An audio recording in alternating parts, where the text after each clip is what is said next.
नमस्कार भक्तों, एस कथा भजन चैनल पे हम आप लोगों का तहे दिल से स्वागत करते हैं। बोलिए भक्त और भगवान की जय, वृंदावन बिहारी लाल की जय, उमापति महादेव की जय।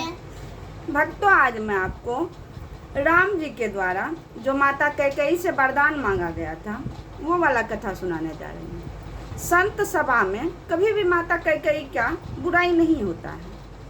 ऐसे जो है आदमी कहता है कि माता कैकेयी जो है बहुत दुष्ट महिला थी, जिस कारण जो है राम जी को वनवास पड़ा, पर संत लोग कभी उनका निंदा नहीं करते हैं।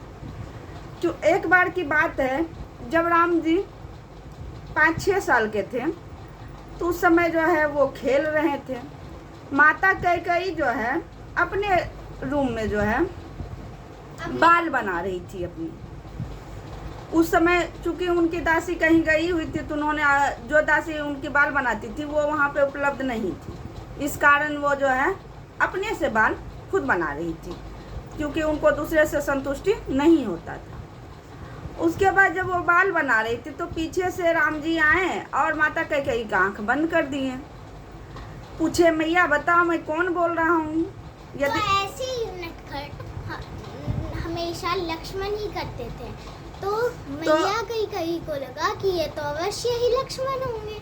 तो उन्होंने पूछा कि माता, यदि तुम सच सच बता दोगी मैं कौन हूँ तो तुम जीत गई, और यदि नहीं बता पाओगी तो तुम हार जाओगी। तो मैं जो कहूँगा तुमको वो 2 शर्तें माननी पड़ेगी। उन्होंने कहा ठीक है।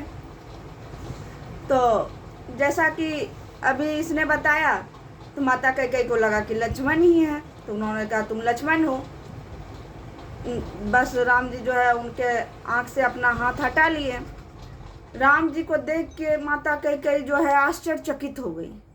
उन्होंने स्वप्न में भी ऐसा नहीं सोच सकती थी कि राम जी ऐसा हरकत कर सकते थे। काहे राम जी तो बहुत अनुशासित रहते थे। यह सोच के जो है राम जी को देख कर माता कैकेयी एकदम उनकी आंखें फटी की फटी रह गई। ऐसा कैसे हो सकता है। उन्होंने कहा, मैया तुम तो शर्त हार गई हो, अब आप ऐसा करो, आप हमारा 2 शर्त मान लो। उन्होंने कहा क्या।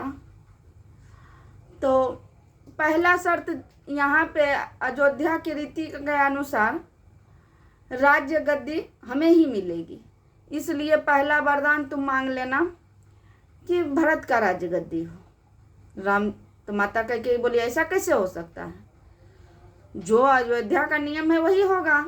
उन्होंने बोला नहीं, चूंकि तुम शर्त हार गई हो तुमको ही मानना पड़ेगा। दूसरा जो है उन्होंने ये मांगा कि मुझे 14 वर्ष के लिए वनवास दे देना। माता कैकेयी बोली कि तुम मेरा प्राण ले लो, मैं तुम्हारे बिना नहीं जी सकती, तुम मेरा प्राण ले लो, तुम हमको प्राण से अधिक प्यारे हो, लेकिन ये वर मैं नहीं मांग सकती।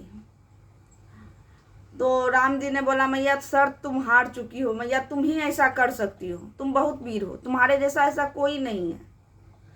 माता कैकेयी आश्चर्यचकित रह गई कि मेरा पुत्र राम कह रहा है, जबकि राम जी समझते थे कि माता कैकेयी नहीं रह पाएंगी उनके बिना, और उनके पिताश्री भी।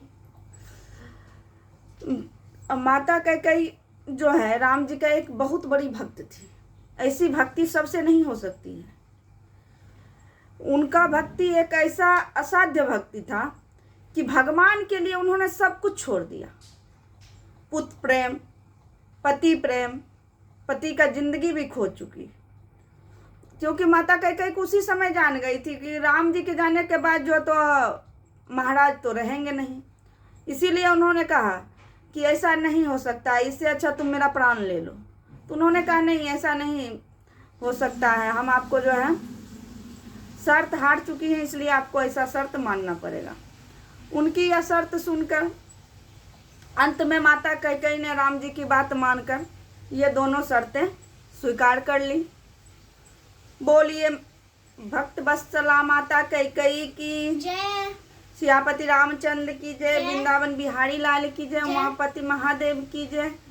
भक्तों, पहली बात कि जो लोग कहते हैं कि माता कैकेयी के कारण राम जी को वनवास मिला, ये कथा उन तक जरूर पहुंचाइएगा, क्योंकि ऐसा नहीं है।